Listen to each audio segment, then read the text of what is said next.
Hey guys, you might notice that this is a re-uploaded video. The original got taken down. Damn YouTube 2018. I wish I knew how to quit you. Before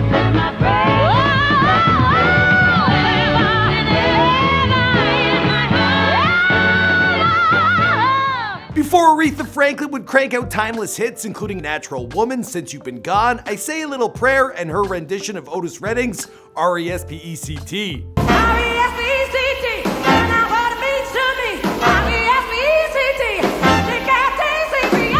Before Aretha earned herself the title as the Queen of Soul and was a symbol of black empowerment during the civil rights movement. All I'm asking is for a little respect when I get home.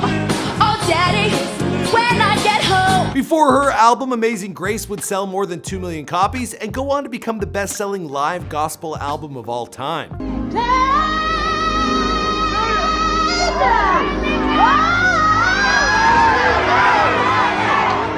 One of the most honored artists in Grammy history with 18 awards in total and a career spanning over 70 years, Aretha Franklin is a very big deal. Now, to put this into perspective for some of our younger viewers, she was ranked #1 in Rolling Stone's list for 100 Greatest Singers. She was also the first female to be inducted into the Rock and Roll Hall of Fame, and she's also been awarded an honorary degree from Harvard and a doctorate from Yale, Brown, Berkeley, and the University of Detroit. She didn't even need to go to those schools. She was awarded on how she changed the industry. Now, of course, her personal life, it was filled with plenty of ups and downs. She was a mother at the age of 12 and a mother of 2 at the age of 16. She had 2 failed marriages, and both her parents, well, they passed away in sorrowing circumstances. Now, Aretha, she passed away in the same city where she started her career, Detroit, and she was surrounded by friends and family. And in a strange coincidence, while the Queen of Soul, she passed away on the exact same day as the King of Rock and Roll. We're talking Elvis Presley. Now, the world is still in mourning, with many of the biggest names in music sharing their deep love and R-E-S-P-E-C-T for the Queen of Soul. What's going on, guys? It's your boy Michael McCrudden, documenting the life and career of Aretha Franklin prior to her passing, here for you on Before They Were Gone. Now, we here at Before They Were Famous, we've been watching this story closely. In fact, her passing was falsely reported numerous times by various websites. Now, it's impossible for us to get every detail about her legacy into this video, but we're gonna try our best. We hope you find these videos to be a respectful tribute. Now, feel free to leave your condolences in the comments down below. Now, let's get into this video.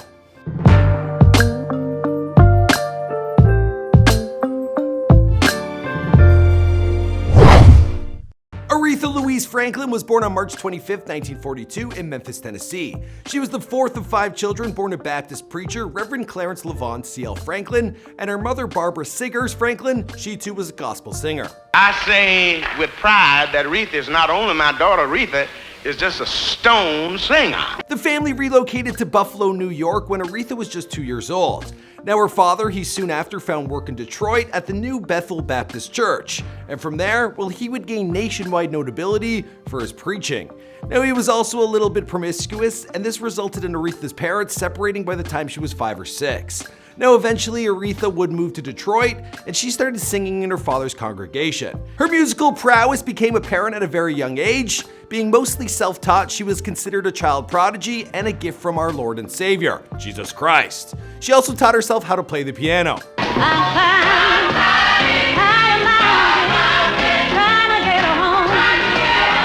She would visit her mother in Buffalo during the summer months, but 4 years after the divorce, well, her mother succumbed to a heart attack, and she was only 35. Now, by the age of 14, Aretha, she had recorded some of her earliest tracks at her dad's church, which were released by a small label known as GVB Records. She also performed with CL's traveling revival show, where he would charge thousands of dollars visiting churches all over the country. Now, while on tour, they befriended gospel greats. I'm talking about Mahalia Jackson, Smokey Robinson, Clara Ward, and Sam Cooke, who Aretha, well, she developed a small crush on. Also, Martin Luther King Jr., well, he was a close family friend. Now, despite her age and devotion to the church, life on the road offered its temptations. And Aretha, well, she was getting mixed up in the fun, or the sin. Not only did she start drinking and smoking at a young age, by the age of 12 she had her first son with a friend from school, and a second son born before she turned the age of 16. The boys' names were Clarence and Edward, or they are. Now, she attended Northern High School in Detroit, but with her music career taking off, she dropped out during her sophomore year. By 1960, Aretha had decided that she wanted to transition into more pop music, and with the help of her father, they developed a demo, which quickly got her signed to Capitol Records. They moved quickly, releasing her first non-religious self-titled album, ARETHA with the Ray Bryant Combo, and she charted the Billboard Hot 100 for the first time with Won't Be Long. Back to me on the 503, and it won't be long. By the mid-1960s, Aretha was netting hundreds of thousands of dollars from countless performances in nightclubs and theaters. She became a national sensation, and she made the move full-time to New York City. At 19, she married her first husband, who also acted as her manager, Teddy Richards. In 1964, they welcomed her third son, Ted White Jr. Now, having not found the success she had hoped for, well, she moved from Capitol to Atlantic Records in 1966. The following year, her album, I Never Loved a Man the Way I Love You, well, it featured the track Respect, which instantly became an everlasting hit, and it climbed to #1 on both the R&B and pop charts. It also won Aretha her first 2 Grammys. More top 10 hits would follow, including Baby I Love You, Think, Chain of Fools, and my personal fave, I Say a Little Prayer. Also, there was Sweet Sweet Baby, Since You've Been Gone, and You Make Me Feel Like a Natural Woman.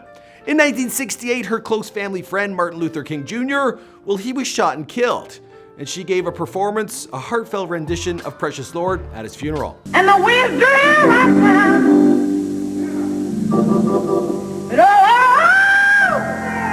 All we need is you, Jesus.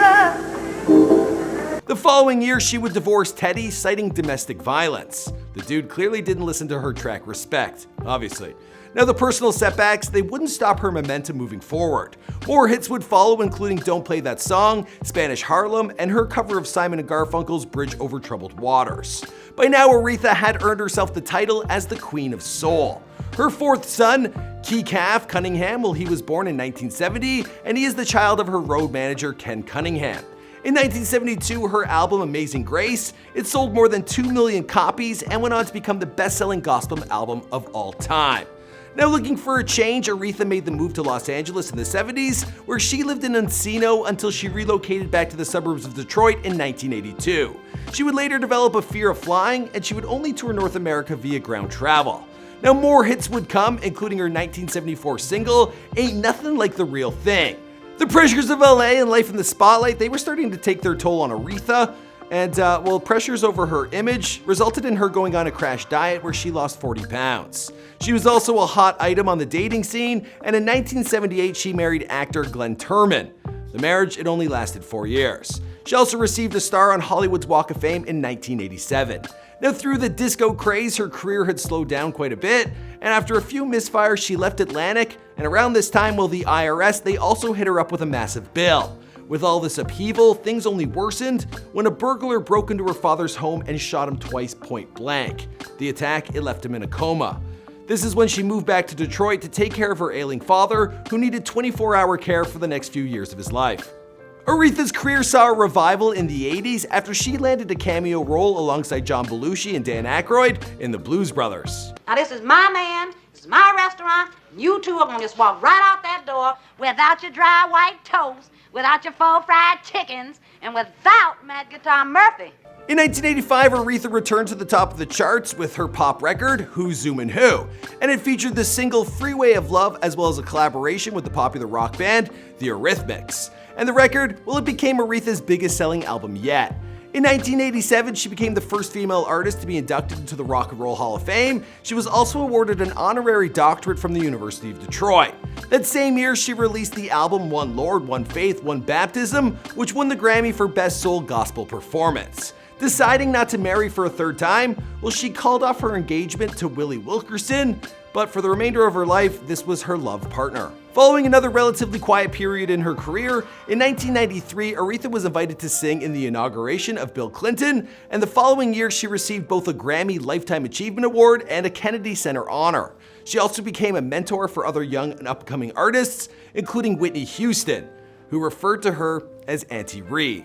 Then in 1998, she reprised her role in Blues Brothers 2000. You and I have built up a good business here with the cash from the sale of the coffee shop, and I got us started in this Mercedes dealership. What is the matter with you? In 2003, Aretha released her final studio album on ARETHA Records, titled So Damn Happy, and then she left the label to found her own ARETHA Records. Now 2 years later, she was awarded the Presidential Medal of Freedom and became the second woman ever to be inducted into the UK Music Hall of Fame. In 2008, she received her 18th Grammy Award for Never Gonna Break My Faith, a collaboration with Mary J. Blige. She was also tapped to sing at the 2009 presidential inauguration of Barack Obama.